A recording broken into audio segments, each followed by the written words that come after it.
అందరికీ నమస్కారం అండి. ఈరోజు నేను మీకు వినిపించబోయే నవల తులసీదళం ఎపిసోడ్ 13. రచయిత ఎండమూరి వీరేంద్రనాథ్ గారు. ఇక వెళ్దామా మరి నవల్లేకి. తీరని కోర్కెలతో చచ్చిపోయిన ఆత్మలు, కుచితమైన కోర్కెలతో మరణించిన వాళ్ళు కాశ్మోరాని ఆశ్రయిస్తారట. ఇదంతా నాకు మంత్రగాడు చెప్పాడు సిన్నమ్మ. అసలు దేవతంటేనే కుచితమట. ఆ ఇంటిలో నుంచి అది పోవాలంటే ఈ ఇంటి వాళ్ళు ఇద్దరు కలయాలి. ఆ ఇద్దరు తండ్రి కూతుల్లో అన్నా చెల్లెలో అయి ఉండాలి సిన్నమ్మ. ఇదంతా చెప్పనంది అందుకే. ఇవన్నీ అయ్యే పనులు కావు. సరిగ్గా 12ంటికి కలయాలట. ఈ కల్మషాన్ని చూసి క్షుద్రదేవత తృప్తిపడి వెళ్ళిపోతుందట. అతడు చెప్పడం ఆపి ఆమె వైపు చూశాడు. ఆమె మొహం తెల్లగా పాలిపోయింది. పెదవులు వణుకుతున్నాయి. తను వింటున్నది నిజమో అబద్ధమో అర్థం కావడం లేదు. ఇలాంటి విషయాలుంటాయని కూడా ఆమె ఊహించడం లేదెప్పుడు. పైడి తల్లి అంటున్నాడు, నువ్వు ఇవన్నీ ఆలోచించక సిన్నమ్మ. ఆలోచించి మనసు పాడు చేసుకోవడం తప్ప ఇంకేముంది ఇందులో. అందుకే ఇవన్నీ నీకు చెప్పంది. మన పాపని వదులుకోవాల్సిందే. ఆ క్షుద్రదేవతని సంతృప్తిపరచడం మన చేత కాదు. ఏ తండ్రి ఒప్పుకుంటాడు కూతుర్ని చేర్చడానికి? ఏ చెల్లి ఒప్పుకుంటుంది చెల్లెమ్మ అన్నతో కలియడానికి? ఆమె ఆలోచిస్తుంది. పైడి తల్లి అక్కడ నుంచి లేచి బయటికి తోటలోకి వెళ్ళిపోయాడు. 5 నిమిషాల తర్వాత అనిత అక్కడికి వెళ్ళింది. ఆ దెయ్యం పోవాలంటే రక్తం పంచుకుని పుట్టిన అన్నయ్యే అయి ఉండాలా? ఆ తర్వాత ఏం చెప్పాలో ఆమెకు తెలియలేదు. ఆమె భావం గ్రహించినట్టుగా అతను అన్నాడు, అక్కర్లేదు చెల్లమ్మ, వరసకి అన్నయ్య అయినవాడు చాలు. ఆమె మాట్లాడలేదు. ఆమె దగ్గరగా అతనొచ్చాడు. నువ్వేం ఆలోచిస్తున్నావో నాకు తెలుసు. వద్దు సిన్నమ్మ, అలాంటి ఆలోచన పెట్టుకోకు. నేను అంత పని చెయ్యలేను. నిన్ను అపవిత్రం చెయ్యలేను. ఆమె ఎటూ తోచనట్టు అతడి వైపు బేలగా చూసింది. నువ్వింత త్యాగం చేయొద్దు చెల్లెమ్మ. పాపని చచ్చిపోని. ఇంకెంత 8 రోజులు అంతేగా. కొంచెం బాధపడుతుంది. ఒకరోజు రక్తం కక్కుంటుంది, ఒకరోజు కాళ్ళు చేతులు కొట్టుకుంటుంది, నరకయాతన అనుభవిస్తుంది. అయినా ఎన్ని రోజులు? 8 రోజులేగా. మనకి పాప మీద ఎంత ప్రేమైనా ఉండని. అందుకని మన జీవితాలు పాడు చేసుకుంటామా? పాప చచ్చిపోతే ఇంకొక నెల అయ్యాక ఆ విషయం అంతా మర్చిపోతాం. అంతేగా. ఆ ప్రేమలు అభిమానాలు అంతా బూటకం. కాదు అందామె. పాప మా ప్రాణం. దాన్ని రక్షించుకోవడానికి నా జీవితం బలైనా పర్వాలేదు. అమాయకంగా ఊగే కిటికీ తెరలకేసి నిస్సహాయంగా కదులుతున్న మల్లెతీగ కేసి ఒక్క క్షణం చూశాడు. నువ్వంతగా నొక్కి చెప్తుంటే కాదడ్డానికి నాకు మనసొప్పడం లేదు. కానీ చెల్లెమ్మ, ఈరోజు నువ్వు చేస్తున్న త్యాగం ఎంత గొప్పదో మాటల్లో వివరించలేను. మొత్తం ఆడజాతే గర్వించదగ్గ విషయం సిన్నమ్మ ఇది. నా మనసు మాత్రం బాధపడుతూనే ఉంది. కానీ పాప కోసం దాన్ని రాయి చేసుకోవాలి. ఇంకా ఈ విషయం గురించి ఆలోచించవద్దు. ఇది ఎవరికీ తెలియాల్సిన అవసరం లేకుండా ఈరోజు రాత్రి 12 గంటలకి కాశ్మోరా చూస్తున్న వేళ అన్నా చెల్లెల్ని చూసి సంతృప్తిపడి దయ్యం వెళ్ళిపోవాలి. పాప రేపొద్దున కల్లా లేచి ఆడుతూ తిరగాలి. అలా పాపను బాగు చేసిన తృప్తి నీకు దక్కాలి. ఎల్లు సిన్నమ్మ. చూస్తున్న వేళ అన్నా చెల్లెల్ని చూసి సంతృప్తిపడి దయ్యం వెళ్ళిపోవాలి. పాప రేపొద్దున కల్లా లేచి ఆడుతూ తిరగాలి. అలా పాపని బాగు చేసిన తృప్తి నీకు కలగాలి సిల్లమ్మ. ఎల్లు సిన్నమ్మ. రాత్రికి నీ గది తలుపు తీసుంచు, నేనొస్తాను. సరిగ్గా రాత్రి 12 గంటలకి, ఎగ్జాక్ట్లీ ఎట్ 12 o'clock. గదిలో నిశ్శబ్దం. ఆమె మనసులో ఉద్వేగం మిగిలినవి. అప్పటినుంచి రాత్రి 12 వరకు ఆమె మనసులో మిగిలిన రకరకాల భావాల్ని వివరించడం ఎవ్వరికీ సాధ్యం కాదు. కాలు నలిగిన పిల్లిలా ఇల్లంతా తిరిగింది. కొంచెం సేపు వంటింట్లోకి వెళ్ళి రామయ్య చేసే వంటను చూసింది. మరి కొంతసేపు తన గదిలోకొచ్చి పుస్తకాలు తిరిగేసింది. పాప గదిలోకి వెళ్ళింది. అలా ఉన్నావే? శారద అడిగింది పరీక్షగా చూస్తూ. అనిత ఉలిక్కిపడి ఎలా ఉన్నాను అంది. శారద మాట్లాడలేదు. పాప మెడ దగ్గర దుప్పటి సర్దుతూ ఉండిపోయింది. లైట్ల వెలుతురులో అనిత శారదను పరీక్షగా చూసింది. ఎన్నో రోజుల నుంచి సరిగా తిండి లేకపోవడం వలన ఆమె నీరసము కొట్టొచ్చినట్టు కనిపిస్తుంది. నిజానికి పాప కన్నా శారదనే బలహీనంగా ఉంది. శ్రీధర్ ఎంతో బలవంతం చేస్తే 4 మెతుకులు తిని లేచిపోయింది. ఒక సంగతి మాత్రం ఆ ఇంట్లో అందరికీ తెలిసిపోయింది. పాప రోజు రోజుకు క్షీణించిపోతోంది. ఇలా అయితే చాలా కొద్ది రోజుల్లో ఆ పైన ఎవరు ఆలోచించటం లేదు. డాక్టర్లు ప్రయత్నం చేస్తూనే ఉన్నారు. ఇది చూశావా అంది శారద పాప మొహం చూపిస్తూ. కళ్ళ కింద చర్మం ఉబ్బింది. Loose skin. అనిత చూస్తూ ఉంటే శారద అంది, ఇదంతా ఏమిటో? ఈ మహమ్మారి ఇంకా ఎన్ని రోజులు పీడిస్తుందో తెలియటం లేదు. అనిత చొప్పున అంది, ఇంకెన్ని రోజులో లేదు, ఒక్కరోజే. శారద విస్మయంగా చూసి, ఒక్కరోజేనా? ఏమిటి అంది. చెప్పేద్దామా అనుకుంది అనిత. చెప్పేస్తే అమ్మో ఇంకేమైనా ఉందా? కానీ పాప రేపు బాగైపోతే అది తన వల్లే అయితే అప్పుడు ఆ థ్రిల్ అది మాత్రం ఎలా చెప్పడం? లేదు, ఈ రహస్యం తనతోనే ఉండిపోవాలి. చెప్తే ఎవరు ఒప్పుకోరు. అన్నయ్య వదిన అయితేనా తను పిచ్చిది, ఎలా చెప్తుంది? ఏం లేదు అని అక్కడి నుంచి వెళ్ళిపోయింది. ఆ రాత్రి ఆమె భోజనం సరిగా చెయ్యలేదు. ఉద్వేగం, అంతటా ఉద్వేగమే. అప్పుడు మాత్రం ఆమె మనసులో తప్పు చేస్తున్నానన్న భావం ఏమాత్రమూ లేదు. ఒక పవిత్ర కార్యక్రమం కోసం తన శరీరం ఉపయోగపడుతుందన్న భావం తప్ప. దేవుడు ముందు నేల మీద పడి దొర్లేవాళ్ళు, జాతరలలో నిప్పుల మీద నడిచేవాళ్ళు ఏ ఉద్యోగంతో ఈ పనులు చేస్తారో ఆ ఉద్వేగంతోనే ఆమె ఈ పనికి పూనుకుంది.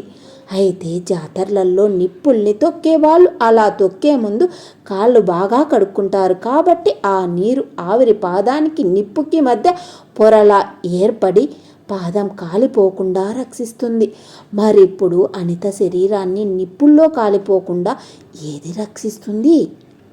ఏది రక్షించలేదు. అంతా మామూలుగా, చాలా మామూలుగా జరిగింది. 12ంటికి పైడి తల్లి వచ్చాడు. తలుపు వేసి గడియ పెట్టేశాడు. ఆమె అతడి వైపు చూసింది. చుట్టూ ఒక మూలకి విసిరేశాడు. చెల్లెల వైపు చూసి నవ్వుతూ దగ్గరికి వచ్చాడు. ఈ ఘోరాన్ని చూడలేనట్లు ప్రకృతి కూడా మౌనంగా వహించింది. గోడ గడియారం చప్పుడు తప్ప మరేమీ వినిపించడం లేదు. దూరంగా ఎక్కడో ఒక కుక్క ఏడుస్తోంది. ఫెరోన్ మొక్క మీద దీపపు కాంతి నిక్షేపంగా పడుతోంది. అతడి మోటు చేతుల మధ్య ఆమె నాజూకు శరీరం నలుగుతోంది. ఆమె అమాయకంగా గదంతా చూసింది. ఎక్కడైనా కాస్మోరా కనపడతాడేమోనని. ఒక క్రూరమైన దెయ్యమా అనుకుందామె. ఇదిగో నీకు కావాల్సింది జరుగుతోంది, ఇక మా పాపని వదిలిపెట్టు. ఆమె భావాలతో సంబంధం లేనట్టు పైడి తల్లి తన పని తాను చేసుకుపోతున్నాడు. అంతా అయిపోయాక చుట్ట వెలిగించుకొని తన గదిలోకి వెళ్ళిపోయాడు. దుర్మార్గుడాడు. ఆమె మిగిలిపోయింది. చాలాసేపు పక్క మీద అలానే పడుకుని ఉండిపోయింది. పాప గదిలోకి వెళ్ళి చూడాలని కోరికను బలవంతంగా ఆపుకుంది. దాదాపు అరగంట అయిన తర్వాత బయటికి వచ్చింది. దూరంగా గడియారం 1 కొట్టింది. చీకటి మనిషి మనసులో పాపాల్లా ఉంది. ఆమె మెట్లు దిగి వస్తుంటే వాళ్ళ గదిలో నుంచి మాటలు వినపడ్డాయి. పైడి తల్లి సరస్వతి కంఠాలు. కాశ్మోర కాదు గాని కాశ్మీర్ ఆపిల్ పండులా ఉంది ఆ అమ్మాయి. 20 ఏళ్ల వయసులో పిటపిటలాడిపోతూ. పైడి తల్లి కంఠం. సరస్వతి, నాకు ముందు నీ మీద భలే అనుమానం వచ్చిందిలే అంటున్నాడు. పైడి తల్లి నవ్వు. అవతలి వాళ్ళు అమాయకత్వాన్ని తన అవసరానికి వాడుకోవడం పైడి తల్లి ప్రత్యేకత. నీ కన్న అక్కడ పడిందని తెలుసు కానీ ఇంత తొందరగా చేతికి చిక్కించుకుంటావనుకోలేదు. అందులోనూ అసలేమీ అనుభవం లేనిదాన్ని. ఈ విషయంలో మాత్రం కాశ్మోరాకి థ్యాంక్స్ చెప్పుకోవాలి. ఇద్దరి నవ్వులు. ఆమె మరి వినలేదు. వినటానికి కూడా ఏమీ లేదు. తెల్లగా రక్తం లేనట్టు పాలిపోయిన మొహంతో అక్కడ నుంచి కదిలి తన గదిలోకొచ్చేసింది. తనెంత ఘోరంగా మోసిపోయిందో తలుచుకునే కొద్దీ ఆమెకు దుఃఖం ముంచుకు రాసాగింది. అయినా ఇప్పుడు చేసేదేమీ లేదు. తన గదిలో పక్క మీద పడుకుని తనివి తీరా ఏడ్చిన తర్వాత ఆమె ఆలోచించడం మొదలుపెట్టింది. అసలు తనెందుకు అంత తెలివి తక్కువగా ప్రవర్తించింది? అంత దుఃఖంలోనూ ఆమెకు నవ్వు వచ్చింది. పెరట్లో నిధి దొరుకుతుందంటే కన్నబిడ్డను బలిచ్చే తల్లి మగపిల్లవాడు పుట్టడం కోసం ఇంకొకరి పిల్లవాడిని చంపాలంటే అలా చంపే తండ్రి వీళ్ళకన్నా తానెందులోనూ గొప్పది? వీళ్ళ అజ్ఞానం కంటే తన అజ్ఞానం ఏమంత తక్కువది? అందరూ తెలివి తక్కువ వాళ్ళే. బిడ్డకు నలతగా ఉంటే దిష్టి తీస్తే తగ్గిపోతే అప్పుడు డాక్టర్ దగ్గరికి తీసుకెళ్లే వాళ్ళ? పని జరిగితే జుట్టు ఇస్తామని దేవుడికి లంచం పెట్టేవాళ్ళు. వేప మండలతో కొడితే రుగ్మత తగ్గుతుందని భావించే విద్యాధికులు అందరూ అజ్ఞానంతో బాధపడుతున్న వాళ్ళే. అయితే వాళ్ళ లెవెల్స్లలో ఎక్కువ తక్కువలు ఉండొచ్చు. ఇప్పుడు తన అజ్ఞానంతో వేసిన అడుగు మాత్రం వెనక్కి తీసుకోలేనిది. ఎంత అజ్ఞానంతో అతడు చెప్పిన మాటల్ని నమ్మింది అన్నది అప్రస్తుతం. నమ్మింది. పాపకి తగ్గాలి అన్నదొక్కటే అప్పటి కోరిక. మరిప్పుడు చేయవలసిందేమిటి? జరిగింది సమీక్షించుకోవడం మాత్రం కాదు. శ్రీ తన ప్రాణం కన్నా జాగ్రత్తగా రక్షించుకోవలసింది. తను కోల్పోయింది.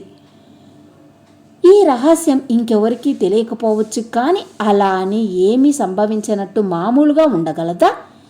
అయినా ఏం జరిగింది? కండరాల మధ్య కండరాల రాపిడికి మనిషి ఎందుకింత ఇంపార్టెంట్ ఇస్తున్నాడు? అది అర్థం లేని ప్రశ్న ఉండొచ్చు. కానీ నైతిక విలువల దృష్ట్యా ప్రాముఖ్యత ఉన్న ప్రశ్న. తెలిసి చేసిందో తెలియక చేసిందో తప్పు తప్పేగా. ఈ తప్పుని కప్పిపుచ్చుకొని ఆత్మవంతన చేసుకొని తన జీవితంలోకి ప్రవేశించబోయే యువకుడిని మోసం చెయ్యలేదు. జీవితాంతం వివాహం చేసుకోకుండా గడుపుతానంటే ఎవరు ఒప్పుకోరు. కారణం అడుగుతారు. తానంత తెలివి తక్కువగా మోసపోయిందని చెప్తే నవ్వుతారు. పగలబడి నవ్వుతారు. ఆమె కూడా నవ్వు వచ్చింది. నవ్వుకుంటేనే ఒక నిర్ణయానికి వచ్చింది. పైన ఫ్యాన్ రాడ్ కేసి చూసింది. బీరువాలో నుంచి చీర తీసి దానికి కట్టింది. చివరి ముడివేసి బల్ల ఎక్కి మెడకు బిగించుకొని బల్లని కాళ్ళతో తోసేసింది. నిమిషం తర్వాత ఆమె ప్రాణం పోయింది. ప్రాణం పోతూ పోతూ ఉంటే ఆమె అనుకుంది, కోర్కె తీరిన మనిషి దెయ్యమవుతుందట. అదే నిజమైతే పైడి తల్లి నేను చచ్చి నిన్ను సాధిస్తాను, దయ్యమై పొడిస్తాను, నువ్వు చచ్చే వరకే వదిలే పెట్టాను. ఆమె దెయ్యం అయిందో లేదో తెలియదు, కానీ ఆమె కోరిక మాత్రం తీరింది నారాయణరావు ద్వారా. చాలా చిన్న ట్రిక్ అన్నాడు పైడి తల్లి. అతడు కాళ్ళు చాపుకొని గోడకి ఆనుకొని కూర్చొని ఉన్నాడు. సరస్వతి పక్క చుట్టకి మోచేయి ఆనిచ్చి పడుకొని ఉన్నాడు. కాల్షియం కార్బోనేట్ పొడి సున్నం. చూడ్డానికి మాత్రం దానికి మైదాపిండికి తేడా ఉండదు. అయితే నీళ్లు పడగానే ఒకటే బుసబుస పొంగుతుంది, రెండోది మామూలుగా ఉంటుంది. భూతవైద్యుడి దగ్గరికి దెయ్యం పట్టినవాడు తీసుకెళ్ళగానే వాడు ప్రయోగించే మొదటి ట్రిక్ ఇదే. దెయ్యం పట్టిందని వాళ్ళని నమ్మించడానికి. పైడి తల్లి నవ్వాడు. సరస్వతి కూడా నవ్వాడు. అంతలో సన్నగా గాలి వీచింది. అప్పటి వరకు నిశ్చలంగా ఉన్న కిటికీ తెరలు అల్లాడాయి. చూస్తూ ఉండగానే గాలి ఉధృతమైంది. ఆ ఆకస్మిక వాతావరణ పరిణామానికి విస్తుపోతూ సరస్వతి కిటికీ తలుపు వేయడానికి వెళ్ళాడు. దుమ్ము తెరలుగా లేచి గాలిలో కలుస్తోంది. ఎండుటాకులు చప్పుడు చేస్తూ కదులుతున్నాయి. బలంగా తోసి కిటికీ తలుపుల్ని దగ్గరగా వేస్తూ ఉంటే సందులో నుంచి ఒక కాగితం పడవలాగా లేచి వచ్చి నేల మీద పడింది. సరస్వతి వంగి కాగితం తీశాడు. మొదట అర్థం కాలేదు చదువుతుంటే. రెండోసారి అర్థమైంది. అతడి మొహం పాలిపోయింది. అతడి ముఖ కవలికలు గమనిస్తున్న పైడి తల్లి, ఏమిటి, ఏమైంది అని అడిగాడు. సరస్వతి వణుకుతున్న చేతులతో కాగితాన్ని పైడి తల్లికిచ్చాడు. నలిగిపోయిన కాగితం, అస్తవ్యస్తంగా అక్షరాలు. మరణం శయ్య మీద ప్రాణం పోతూ ఉంటే గింజుకుంటూ రాసినట్టు. నా చావుకి కారణం నువ్వు, నిన్ను వదలను. పైడి తల్లి తేలిగ్గా నవ్వాడు. పాపం పిచ్చిది అన్నాడు. సరస్వతి నవ్వలేదు. చేతిలో కాగితం కేసి పరీక్షగా చూశాడు. తల ఎత్తి, ఇది అనితే రాసినట్లయితే ఇంత వంకర టింకరగా ఎందుకు రాస్తుంది? ఆ ప్రశ్నకి వెంటనే సమాధానం దొరకలేదు పైడి తల్లికి. అంటే ఇంకెవరైనా రాసంటారా? నువ్వు చేసిన వెధవ పని ఇంకెవరికైనా తెలుసా? సరస్వతి ఎదురు ప్రశ్న వేశాడు. ఆస్కారమే లేదు. మరి ఒక్క క్షణం నిశ్శబ్దం. పైడి తల్లి ఏదో ఆలోచన వచ్చిన వాడిలా అన్నాడు. ఆ రాత్రి మన మాటలు విని ఉంటుంది. చచ్చిపోయే ముందు బయట నుంచి కిటికీలో ఈ కాగితం తోపి చచ్చిపోయి ఉంటుంది. సమస్య విడిపోయినట్టు నిట్టూర్చాడు. చీకట్లో వ్రాసి ఉంటుంది కాబట్టి అక్షరాలు అలా వచ్చి ఉంటాయి. అంతేనంటావా? అంతే. మరి ఈ 3 రోజుల్లోనూ దాదాపు 10 సార్లు ఈ కిటికీ తీసి ఉంటాం కదా. ఎప్పుడు కనబడింది, ఇప్పుడెలా బయటపడింది? పైడి తల్లి మొహం చిట్టించి అయితే ఏమంటావ్ అన్నాడు. ఈ కాగితం దెయ్యం రాసిందంటావా? సరస్వతి మాట్లాడలేదు. పైడి తల్లి కాగితం చింపి పారేస్తూ పిచ్చి పిచ్చి ఆలోచనలు పెట్టుకోకు అన్నాడు. కానీ అతని కంఠంలోని స్థిరత్వం లేకపోవడం అతడు గమనించాడు. వింటున్న నారాయణరావుకు మాత్రం కావలసిన కారణం ఎవరో దొరికారు. అప్పటికి అనిత మరణించి 4 రోజులైంది. అనిత పైడి తల్లి చేతిలో మోసపోవటంతో చిత్రమేమీ లేదు. అంతకన్నా అమాయకమైన వాళ్ళు మన చుట్టూ ప్రపంచంలో చాలామందే ఉన్నారు. ఆ తర్వాత 3 రోజుల్లో పాప అంత కంగారు పెట్టలేదు. కంగారు పెట్టలేదంటే క్షీణించిపోలేదని కాదు. 17, 18, 19 రోజుల్లో వచ్చే పార్శ్వపు రుణం తాలూకు కంఠం లాంటి రుగ్మతలు మిగతా రోగాలంత భయంకరంగా పైకి కనిపించవు. కానీ పార్థసారథికి తెలుస్తుంది. ఉధృతంగా వచ్చిన రోగం 2 రోజుల పాటు ఆకస్మికంగా తెరపి ఇచ్చిందంటే ఉప్పెనలా వచ్చి కబలిస్తుందన్నమాట. కానీ ఏమిటి రోగం? చాలా రోజుల నుంచి అతడికి సమాధానం దొరకడం లేదు. ఒక పెద్ద హాస్పిటల్లో అనుభవజ్ఞుడైన డాక్టర్గా అతడు చాలా కేసుల్ని చూశాడు. ఎంతో కాంప్లికేటెడ్ కేసు అయినా కొద్ది రోజుల్లోనే ఒక క్లూ ఇస్తుంది.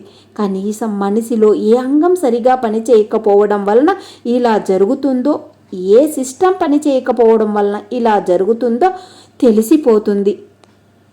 కానీ ఈ కేసులో అలా జరగడం లేదు. ఒకరోజు కుడివైపు రొమ్మి కింద లివర్ పెరగడం స్పష్టంగా కనపడుతుంది. మరుసటి రోజుకి అది మామూలుగానే ఉంటుంది. ఇంకొక వైపు అల్సర్ కనపడుతుంది.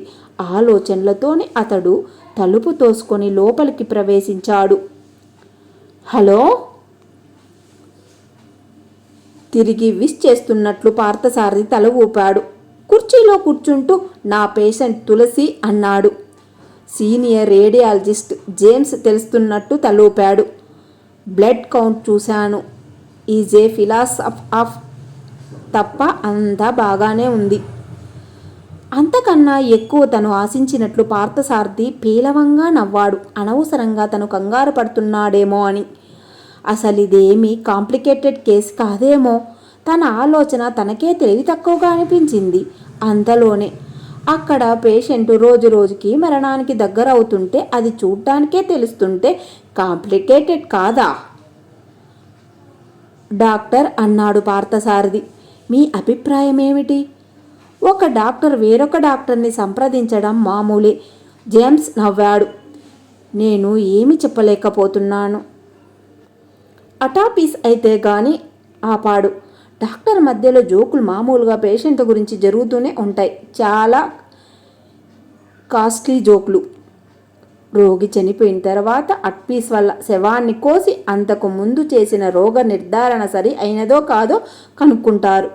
నువ్వెక్కడ తప్పు చేశావో అని ఏడిపిస్తూ ఉంటారు. యువతల డాక్టర్ కూడా దాన్ని స్పోర్టివ్గానే తీసుకుంటాడు. కానీ ఇప్పుడు మాట్లాడుతున్నది డాక్టర్ పార్థసారథితో అని జేమ్స్కి సగం వాక్యం అన్న తర్వాత జ్ఞాపకం వచ్చి మధ్యలో ఆప్ చేశాడు. అప్పటికే అది అర్థమైంది. పార్థసారథి మొహంలో ఏ భావమూ లేదు. వేళ్ల మధ్య పేపర్ పెయింట్ని తిప్పుతూ మౌనంగా ఉండిపోయాడు. మనసులో ఆలోచనలో మాత్రం సముద్రంలో అలల్లా లేస్తున్నాయి. అతడి కళ్ళ ముందు ఒక దృశ్యం కనబడుతుంది. అట్పీస్ టేబుల్ మీద పాప, నిస్తేజంగా అచేతనంగా ప్రాణం లేని పాప శరీరం. నిర్వేదంగా నిరాసక్తికంగా చావుకి కారణం కనుక్కోవడం కోసం డాక్టర్లు ఆ శరీరాన్ని చిత్రం చేస్తారు. కడుపులో నుంచి పేగులు తీస్తారు, చూస్తారు. మెడని చెవులు వెనుక నుంచి కోసి మెదడును పరీక్ష చేస్తారు. శరీరాన్ని చిన్నాభిన్నం చేస్తారు.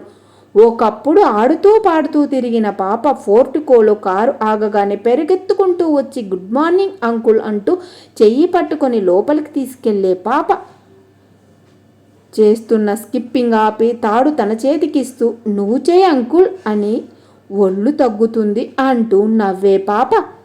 ఆ శవం అట్పాస్ టేబుల్ మీద కృషించిన మాంసం తొలగించబడి నరాలు ఛేదించబడి తెల్లటి వెన్నెముకలో దోషం ఉందా, ఎర్రటి మెదడులో దోషం ఉందా అని శోధించే పెథాలజిస్టులు పదునైన కత్తులతో ఎరకు గురవుతూ పాప అంతకుముందు 4 గంటల క్రితం వరకు ఆ చిన్న శరీరంలో కొట్టుకుని బయటికొచ్చిన ప్రాణం ఆ గదిలోనే పరిభ్రమణిస్తూ తమను చూసి నవ్వుకొని అనుకుంటుందా, ఓ పిచ్చి డాక్టర్లారా, బ్రతికినప్పుడు నా రోగమేదో మీరు కనుక్కోలేకపోయారు, ఇప్పుడు నా లేత శరీరాన్ని రంపాలతో కోసి ఏం చేసుకుంటారా అని వెక్కిరిస్తుందా? అతడి చేతిలో పేపర్ వెయిట్ బలంగా నలుగుతోంది. తన ఫీలింగ్స్ని కంట్రోల్ చేసుకోవడానికి అతడు చాలా ప్రయత్నం చేశాడు. డాక్టర్ జేమ్స్ అన్నాడు.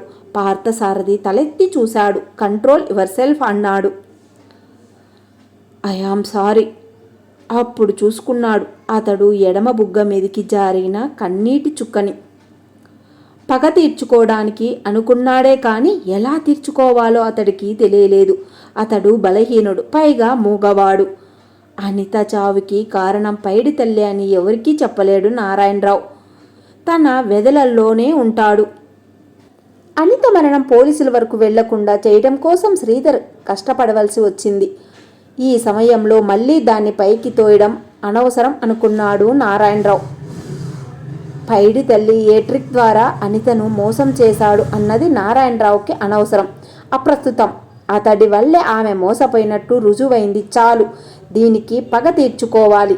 అది అంత కష్టమైన పనేమీ కాదు. చీకట్లో పొంచి ఉండి అతడు రాగానే కత్తితో 2 పోట్లు పొడిస్తే సరి, మారు మాట్లాడకుండా చచ్చిపోతాడు. కానీ అతడు అంత సులభంగా చావడం ఇష్టం లేదు. భయంతో కుళ్ళి చావాలి. అనిత తాలూకు స్మృతులు వెంటాడాలి.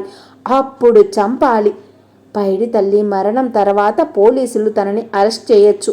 తనకి ఉరిశిక్ష పడవచ్చు. చావుని నవ్వుతో ఆహ్వానిస్తాడు. తను ప్రేమించిన యువతి చావు కారణమైన వాడి మీద పగ తీర్చుకున్నాక చస్తే మాత్రం ఏం? అయినా మరణం అంటే ఏమిటి? ఇంకొక లోకంలో ఉన్న తన ప్రియురాల్ని కలుసుకోవటమేగా. ఈ లోకంలో మాటలు రాని కారణంగా తనని తిరస్కరించిన ప్రియురాలిపై లోకంలోనైనా తనని ప్రేమిస్తుందేనేమో. మరణానికి తెగించగానే అతడికి అంతులేని ధైర్యం వచ్చింది. ఇప్పుడు అతని ఆశయం ఒకటే, పైడి తల్లిని చంపడం. దానికి ముందు అతడిని భయకంపితుణ్ణి చెయ్యటం. తన ఆలోచనల్ని అమలు పెట్టడానికి తన ప్లాన్ వేయసాగాడు. చాలా చిన్న ప్లాన్ అది. డాక్టర్ల మీద, ఇంగ్లీష్ వైద్యం మీద రామయ్యకి నమ్మకం లేదు. అతడు పాతకాలం వాడు, చిట్కాలన్నీ నమ్మినవాడు. అందులోనూ అంతకుముందు అతడి నమ్మకం నిజమైంది. కానీ రెండోసారి పాపకి చేతబడి కాదు, అది ఇస్మాయిల్ నిర్ణయించటంతో ఏమీ తోచని పరిస్థితిలో పడ్డాడు. మొదటిసారి చేతబడి కాబట్టి రెండోసారి దెయ్యం పట్టి ఉంటుంది అనుకున్నాడు. శారద దగ్గరికి వెళ్ళి చేతులు నులుపుకుంటూ తన అభిప్రాయం చెప్పాడు. ఆమె మాట్లాడలేదు. మాట్లాడడం దాదాపు మానేసి చాలా కాలమైంది. పాప పక్కనే కూర్చొని మౌనంగా సపర్యలు చేయటం తప్ప ఇంకేమీ చేయటం లేదు. అది 18వ రోజు. తుఫాను రాబోయే ముందు ప్రశాంతతలా ఉంది అక్కడ పరిస్థితి. శారద మనసు బండబారిపోయింది.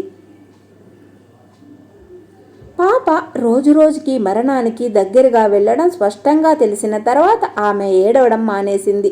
నిర్లిప్తంగా జరుగుతున్నది చూస్తుంది. అందరూ నిద్రపోయాక ఆ నిశ్శబ్దపు అర్ధరాత్రి మౌనంగా చేతులు జోడించి ఆమె మనసులో దేవుణ్ణి ప్రార్థిస్తూ ఉంటుంది. భగవంతుడా, ఈ చిన్నారి పాపను ఇంతగా బాధ పెట్టకు. నీకంతగా కావాలంటే తొందరగా నీ దగ్గరికి తీసుకెళ్ళిపో. ఇలా నరకయాతన మాత్రం పెట్టకు. కన్న తల్లి అలా కోరుకుంది అంటే ఎంత బాధని పాప కళ్ళల్లో చూస్తున్నది ఊహించుకోవచ్చు. ఆ దీపం మారిపోతే ఆ ఇంట్లో శాశ్వతంగా అలుముకునే చీకటి గురించి ఆ క్షణం ఆమె ఊహించటం లేదు. ఆ చీకటి శాశ్వతమని ఆమెకు తెలుసు. ఇంతటితో ఈ ఎపిసోడ్ ముగిద్దామండి. మిగిలింది నెక్స్ట్ ఎపిసోడ్లో విందాం. ఇంతవరకు నేను చెప్పిన నవలో తప్పులు ఏమైనా దొర్లింటే పెద్ద మనసుతో మన్నించాలని కోరుకుంటూ సెలవు తీసుకుంటున్నా.